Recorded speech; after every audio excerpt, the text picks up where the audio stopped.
Hello there. My name is Oba, and I lead the podcast for Leaders Circle. And I'm currently on the journey of developing my leadership capacity as an individual. And therefore, I started the podcast Leaders Circle.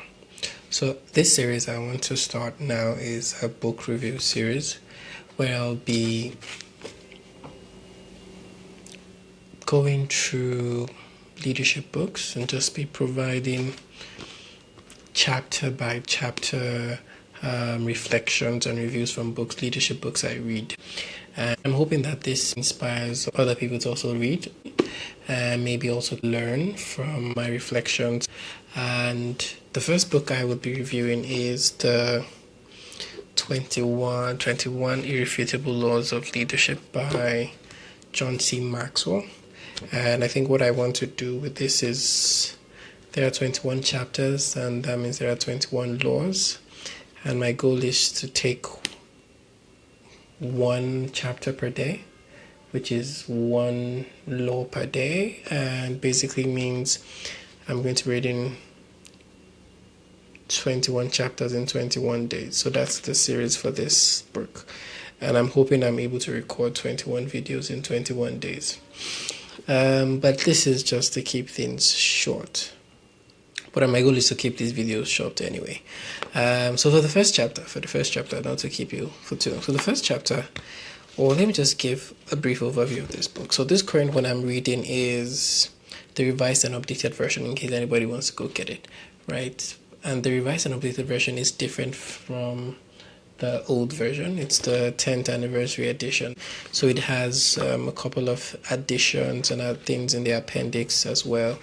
And John Maxwell basically also added some evaluation toolkit, somewhat of a leadership development plan in the book. So for each of the 21 laws, for example, Law 1, there are a couple of books that you might want to explore to develop yourself in that law. He did a breakdown for the 21 laws. So if you get in a copy, I advise you get this expanded and updated version or edition, for lack of better words. So let's get into the first book. So the first book is a first law. So the first law is the law of the lid. And in the law of the lid, he was describing the fact that our leadership ability is the lid, or it's the ceiling to our effectiveness, meaning that anybody who would be effective would need a leadership skill. And if you would be effective, your effectiveness is dependent on your ability to lead. I think the right word he used was your leadership ability is the lid of your effectiveness, right? So so basically the law is the law of the lid. And I think I particularly have three takeaways from this particular law. And I think the first one is leadership ability impacts your personal effectiveness. I'm reading a note actually. So leadership ability impacts your personal effectiveness, which basically safe to say that a person's ability to lead or a person's effectiveness in their day-to-day engagement is somewhat strongly influenced by their ability to lead. And my understanding of leadership is broken down to different modes. There's the ability to lead yourself, lead people, and lead systems in your organization, if you think about it that way. So when I think about the idea he's putting forth, your leadership ability impacts your personal effectiveness. It means that if your leadership ability is weak or low, you cannot be effective in whatever you try to do personally. You're trying to start a project, you're trying to start a passion project, trying to start something, whatever, trying to start a new habit.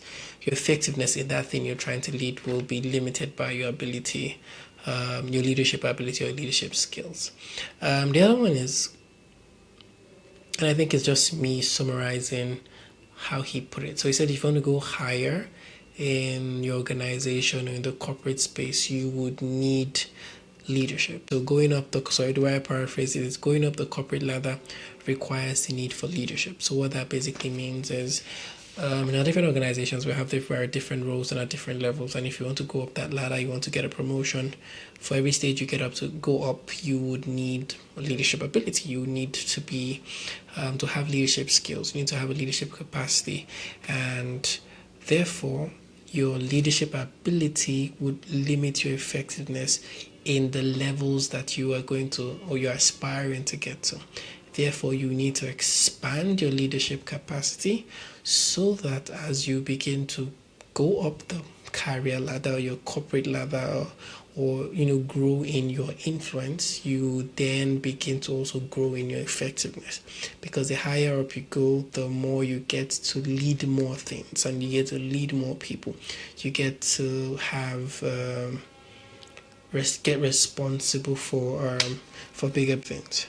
I think my 4 takeaways, and I think it's also paraphrased.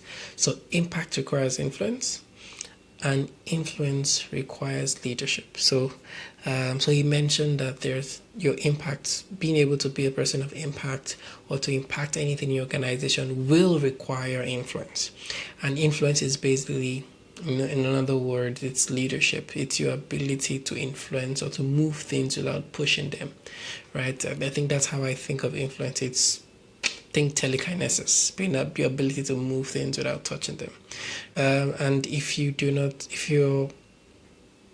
trying to be a person of impact, if you're trying to be a person that is trying to get things done, implement change, implement big things in society, you would need to be able to influence people, influence things. And if you need to influence people, you need to have that leadership ability. So in summary, leadership ability is key, and it's what he calls the law of the lead, meaning that your leadership capacity limits your effectiveness. This is the first chapter. Looks good, and I think in summary, I think the story he gave that supported this was the story of the McDonald brothers, which is trying to remember Dick and Maury, if I'm not mistaken, and how that Ray Kroc came into the picture, how that the McDonald brothers struggled with scaling the McDonald business because their particular skill was at managing the business. They didn't know how to manage the business at the level at which Ray Kroc could do it, and that means that their leadership capacity was their limiting factor. However, someone came in, Ray Kroc, who was able to, in 4 years, go from 4 to 6 McDonald's stores to 100 in the United States, right? So it's to say that a person's ability or leadership ability basically could limit the level of impact, their level of influence, and also influence their effectiveness, whether it's personally and also in the organization. So this is the beginning of the book, and I'm looking forward to chapter 2, which I'll be sharing with you also. All right, thank you. See you in the next one. Bye.